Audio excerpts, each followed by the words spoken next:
안녕하세요, 희원쌤입니다. 연자TV는 연애와 결혼 생활에 대한 고민을 풀어드리는 상담을 전문적으로 하고 있는 연애상담 R&D 브랜드 연애자격의 공식 유튜브입니다.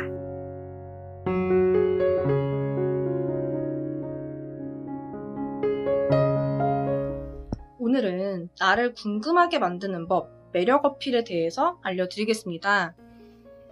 이 영상은 지난번 매력 특강 영상의 두 번째 영상이에요. 연락텀이 길어지는 그 사람과 재회하고 싶은데 자신을 궁금하게 만들기 위해서 에센스 업로드를 중지하고 본인을 가꿔야 하느냐? 라는 한 여자분의 질문에 대해서 제가 답변을 드리고 있었어요. 그리고 그 영상의 내용은 제가 간단히 요약을 해서 오늘 본론 나가기 전에 알려드릴 거고요. 앞에 영상이 궁금하신 분들은 오늘 영상 끝나고 찾아보시면 돼요. 영상 마지막에 최종 화면으로 제가 링크는 해줄게요. 보시기 편하시라고. 그리고 오늘 영상을 찍게 만들어주신 우리 질문자 기리님은 연애의 자격 유튜브의 열성 구독자분들을 위한 오픈 카톡방 희원쌤 단톡방의 멤버분이세요. 답이 좀 길어질 것 같아서 이왕이면은 좀 자세히 말씀드리고 싶어서 영상으로 찍기로 한 건데 이게 좀 많이 알려드리려고 하니까 영상이 엄청 길어지더라고요. 그래서 두 개로 쪼개어 보았어요. 오늘 영상은 웹툰 작가가 웹툰을 그리는 입장에 빗대어서 연애와 재회에 대해서 설명을 드리려고 하는 영상인데 이게 많이들 연애, 재회 하면은 너무 특별하게 생각하시는 마음이 있기 때문에 이게 설명을 해드려도 감을 좀 잘 못 잡으시는 경우가 되게 많더라고요. 그런데 좀 다른 영역의 이야기를 가지고 와서 빗대서 설명을 해드리면은 다들 비유가 찰떡이라고 막 엄청 금세 흡수하시는 걸 되게 자주 봐요. 그래서 지난번에는 영화 제작자의 마음으로 재회를 하라는 영상을 제가 올려드렸었고 반응이 무척 좋았어요. 이렇게 설명을 해주시니까 너무 잘 이해가 된다고 해주시더라고요. 그래서 오늘은 영화가 아니라 웹툰을 그리는 이야기로 재회와 매력 어필에 대해서 설명을 드리려고 해요. 궁금하신 분들은 끝까지 영상을 봐주시면 되고요. 유료 상담에서 실제로 드리는 팁을 오늘 알려드릴 거예요. 그러니까 놓치면 안 돼요. 어떤 분들은 이게 진짜 돈 내고 들으시는 내용이거든요. 그렇기 때문에 무료로 들으신다고 이걸 흘려듣고 그냥 참고만 하지 마시고요. 제대로 좀 삶에 적용을 해주시면 좋을 것 같아요. 그래야 제가 오늘 이 영상을 찍는 보람이 있는 거예요. 이거 되게 간절해서 보고 계신 거잖아요. 대충 듣지 않으셨으면 좋겠어요. 자, 그러면 지난 영상 내용을 먼저 요약을 해드릴 건데 우선 질문자 기리님의 질문을 먼저 압축해서 보여드리겠습니다. 재회를 원하고 이별 후에 상대와 연락 중인데요. 저만 연락하고 상대가 해주던 답장조차 연락 텀이 길어지고 있어요. 아무래도 서로 이야깃거리가 헤어지고 별로 없어서 그런 것 같아요. 상대방이 저를 더 궁금하게 만들기 위해서는 무엇을 하는지 알려줄 수단, SNS에 일상 올리기를 중단하고 저를 가꾸어 나가는 게 좋을까요? 시츄에이션. 나는 웹툰 작가. 최근 조회수가 뚝 떨어졌다. 초반엔 사람들이 재미있게 봤던 것 같은데 최근 사람들이 안 보게 된 이유는 전개가 루즈해졌고 작가가 초심을 잃은 것 같다고 느꼈기 때문. 다음 화 업로드 때에는 조회수를 회복하려면 어떻게 해야 될까? 연재 중단을 해야 할까? 좋은 콘텐츠 제작자가 되기 위한 공부를 더 해야 할까? 자, 이 두 상황이 사실 모양만 다르지 구조는 같은 상황이에요. 결론적으로 연재를 중단해봤자 독자가 다시 돌아오진 않아요. 그리고 공부가 아주 의미가 없진 않겠지만 당장의 임팩트는 없죠. 독자분들이 다시 돌아올 만한 임팩트를 주기에는 공부를 한다는 사실만으로는 많이 부족해요. 지난 영상에서는 재회에서의 매력에 대해서 알려드렸어요. 결론적으로 보통 재회를 하려는 분들은 매력이 부족하지 않아요. 그리고 연애에서 무임승차하려고 했던 부분의 결과로 이별을 당하게 되는 부분인 거고 그리고 연애는 편하게 하는 게 아니라 웹툰 작가가 항상 독자의 관심을 당연히 여기고 자만하면 안 되는 것처럼 연인의 애정과 사랑을 당연시하지 말고 그 사랑이 유지되게끔 노력을 해줘야 한다는 점으로 제가 정리를 해드렸었어요. 이별한 시점에서 상대분에게 매력 어필을 하려면 웹툰이 계속해서 다음화가 궁금하게 만들듯이 여러분도 상대가 나라는 웹툰의 다음 화가 궁금할 수 있도록 만들어 주셔야 되거든요. 연애도 결국 스토리텔링이에요.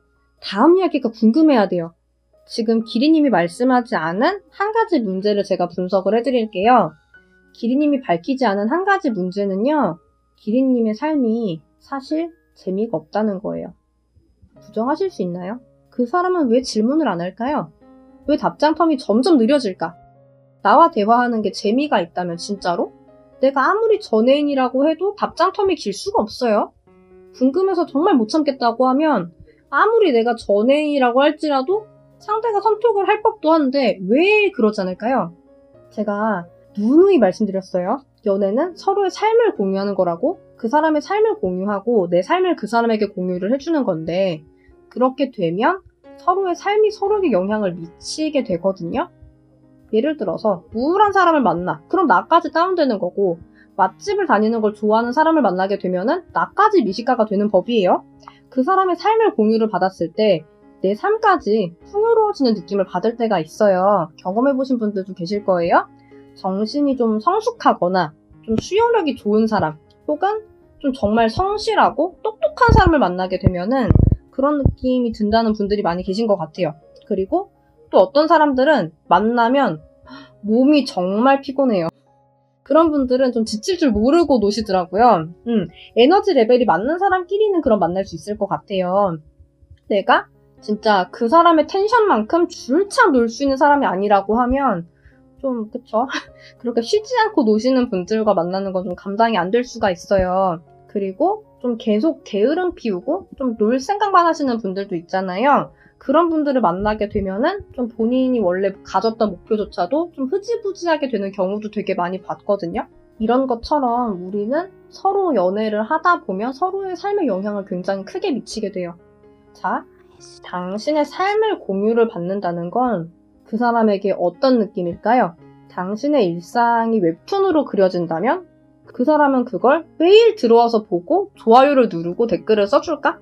안타깝게도 보통 사람들의 삶이란 참 재미가 없어요. 이건 사실이에요. 집학교 하거나 집회사 요게 전부잖아요, 사실은.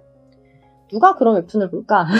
웹툰이란 스토리란 말이죠. 스토리에는 고민을 하는 주인공이 있고 문제 상황이 있고 그 문제는 긴박한 전개를 위해서 언제까지 해결을 해야 된다라는 기한이 분명히 주어져 있어요. 그래서 기한 내로 주인공은 자신의 철학과 가치관을 담아서 그 문제를 풀어야 하거든요. 그 문제가 여우들의 등살을 이기고 매력적인 남주를 쟁취를 하는 거든 지구의 멸망을 막고 세계를 구원을 하는 거든 전개가 느리면 사람들은 구독을 포기해요. 여러분은 어떤 문제를 풀고 계신가요? 그리고 그 문제를 풀어가는 여러분의 전개 속도는 어떠신가요? 남들이 보통 안 할 만한 프로젝트를 하거나 진행을 하는 것만으로 여러분은 굉장히 매력적인 삶을 사는 인물이 되실 수 있거든요. 상담에선 이 부분을 좀 더 구체적으로 잡아드리긴 하는데 오늘 영상에서는 대략적인 여러분이 바로 스스로 생각을 한다면 할 수 있는 부분까지 소개를 해드릴게요. 자, 그 프로젝트는 1일 1책이 될 수도 있어요. 뭐 하루에 한 권씩 책을 읽는 거, 그쵸? 한 달이면 뭐 30권 읽기 이런 프로젝트겠죠? 뭐 여름까지 비키니 화보를 찍어보는 걸 수도 있고요. 공연을 내가 하나 기획을 해서 올려보는 게 될 수도 있어요. 특정한 유명인을 내가 겨냥을 해서 그 사람과 올해 안에 꼭 만나서 사석에서 이야기를 하는 게 목표가 될 수도 있고요. 보통 사람들은 이런 걸 안 해요. 그런데 이런 걸 안 하는 이유는 사실 별거 없어요. 그냥 할 수 있을 거란 생각을 안 하시는 게 대부분이에요. 여러분이 맘먹고 하려고 하시면 제가 앞에 말씀드린 거 하실 수 있거든요. 그런데 이런 거 하겠다고 마음을 먹어보신 적은 있나요? 없을 거예요. 생각보다 내가 정말 독하게 마음을 먹어가지고 못할 만한 일은 세상에 별로 없어요. 그리고 이게 성공을 하든 못하든 중요한 거는 이걸로 인해서 여러분은 인생에 활력이 분명히 생길 거예요. 그리고 사람들은 당신한테 일상적이고 평범한 주제 외에 질문할 게 새로 생기게 되겠죠. 이게 단번에 풀리는 문제가 아니잖아요. 내가 하루에 책을 한 권 읽는다. 이것도 마찬가지고 비키니 화보도 마찬가지고 내일 당장 찍을 수 없잖아요. 그리고 뭐 공연을 하나 내가 기획을 해서 올린다? 이런 것도 마찬가지인 거고 또 내가 유명인이랑 사석에서 대화를 하겠다. 이런 것도 마찬가지인 거고 이런 것들은 단번에 풀리는 문제가 아니라 매일, 매주, 매달 조금씩 진행이 되는 일이기 때문에 여러분의 프로젝트를 어떤 사람들은 마치 웹툰을 보는 기분으로 열어보고 싶어질 수 있어요. 너 그거 어떻게 됐어? 이렇게 물어볼 수 있죠? 그 사람은 당신이 어떤 사람일 때 당신의 일상을 열어보고 싶을까요? 이거를 많이 고민해 주시면 좋겠어요. 남들 하는 대로 사는 거는 솔직히 매력적이지 않거든요. 사람들은 특별한 사람을 원해요. 여러분도 마찬가지잖아요. 한편으로 특별한 사람이 된다는 게 막 엄청 뭔가 거창한 뭔가를 하라는 게 아니에요. 다만 여태 내가 재미없게 살았던 게 사실이라고 하면 조금만 더 재밌는 사람이 되어보세요. 내 인생을 공유받는 사람에게 긍정적인 에너지가 느껴지도록 할 수 있도록 나라는 내 웹툰의 캐릭터를 조금만 바꿔보세요. 그거면 되거든요. 그거면 돼도 기리님이 이야깃거리가 없어가지고 하염없이 전 남친 카톡만 기다리는 그런 포지션에서 크게 벗어날 수가 있을 거예요. 물론 사람이 재미만 있다고 제거되진 않아요. 보통 상대가 생각하기에 좀 중요한 포인트에서 내가 대화가 안 통하는 부분이 있을 거고 그것 때문에 상대분이 마음이 지치고 그래서 이별을 하게 되는 경우가 대부분이긴 하거든요. 그렇기 때문에 해당 문제도 역시 푸셔야 돼요. 아무리 매력적이고 재미가 있고 그렇다고 할지라도 대화가 통하지 않는 사람이랑은 사귀고 싶어지기까지 하진 않는 법이거든요. 뭐 지인으로 남을 수는 있겠죠. 그리고 대화가 안 통할 거라는 게 그분 입장에서 이게 나의 편견이었네? 라고 밝혀진다면 그래서 의외로 대화가 통한다면 그걸 확인을 했을 때에는 다시 사귀는 쪽으로 마음이 바뀔 수도 있어요. 그리고 웹툰 독자분들도 마찬가지인 거예요. 기리 작가 초심 변했네. 전개 루즈하네. 라고 말하는 걸 기리님이 들었을 때 고칠 거라고 생각을 한다면 다음 편을 기대를 가지고 보면 봤지 구독을 포기하진 않을 거예요. 하지만 말을 해봤자 기리 작가가 초심으로 돌아가진 않을 것 같아. 전개를 타이트하게 바꾸진 않을 것 같아. 이런 생각을 하니까 사람은 안 바뀐다는 생각을 하니까 소통을 포기를 하고 구독을 포기를 하는 거거든요. 사람 바뀐다 라는 걸 보여주는 게 제휴의 핵심인 거고 더불어서 매력적인 사람으로 내가 어필을 하고 싶다면 본인의 삶부터 매력적으로 가꾸되 에센스 중단 이런 거 하지 말고 내가 얼마나 매력적인 삶을 살고 있는지도 좀 알려주실 필요가 있겠죠. 단, 나 잘 살아. 너 없이도 잘 지내. 라는 걸 보여주는 거는 매력적인 건 아니에요. 나 없어도 잘 사는 사람한테는 만약에 상대가 회피형인 경우에는 오히려 있던 미련조차 내려놓거든요. 그 사람이 봤을 때 매력적인 사람은 어떤 삶을 사는 사람인지 어떤 열정을 가진 사람인지를 좀 고민을 해보시면 좋을 것 같아요. 단순하게 나 잘 지낸다 이런 것만 생각하시지 마시고 신나게 노는 게 매력적인 게 아니라 따뜻하고 열정적인 사람이 매력이 있는 거거든요. 이 부분은 다들 동의가 되시죠? 오늘은 여기까지로 영상을 좀 마무리 지을게요. 뒤에 보시면 안내 부분 나갑니다. 오늘 기리님 질문에 대해서 제가 풀어드린 내용을 보고 본인 사례도 좀 봐달라고 얘기를 하고 싶으실 수가 있어요. 재회 가능성 진단, 이별 원인 분석을 받고 싶으신 분들은 진단지를 제출을 해주시면 되거든요. 여기까지는 비용 나가는 거 없어요. 그리고 정말 나는 좀 전문 상담 선생님이랑 1대1로 내 상황을 좀 의논을 하고 싶다. 이런 분들 같은 경우는 상담을 예약을 하셔야 돼요. 그런 분들도 우선은 진단지를 먼저 제출을 해주시면 돼요. 그리고 진단지는 어떻게 제출을 하면 되는지, 카톡을 어떻게 보내면 되는지 뒤에 보시면 안내 부분 나와 있으니까 그대로 해주시면 되고 그리고 이제 적어주실 때는 좀 자세히 적어주셔야 돼요. 그래야 저희도 보고 드릴 말씀이 있거든요. 그래서 우선 진단지 제출을 해주시고 편하게 카톡으로 질문을 주시면 저희도 천천히 보고 의논을 같이 해드릴게요. 여러분의 행복한 연애와 결혼 생활을 응원드리겠습니다.